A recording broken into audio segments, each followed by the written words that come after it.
процедурасы бар. Арыс қаласына баратын 2 көпіріміз бар. Соны просто құрылысын жүргіземіз.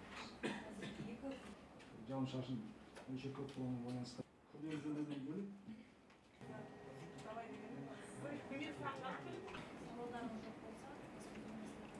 пойыздардың жиілігі бастапқы аптасына 3 рет жүретін болса, бүгін таңда аптасына 5 рейске дейін жүреді. Тәуелсіздік жылдарында өздеріңіз білесіздер, 2009 жылы біз облыс көлеміндегі барлық автовокзалдарды облыстық коммуналдық меншікке өткізіп, осы күрделі реконструкциядан өткізген болатынбыз. Жөндеу жұмыстарынан кейін қайтып республикалық меншікке өткіздік. Тура осы бағытта облыс әкімінің тапсырмасына сәйкес қазір таңда облыстағы аэропортты коммуналдық меншікке қабылдап, оны қайта жөндеу жұмыстарын жоспарлап отырмыз.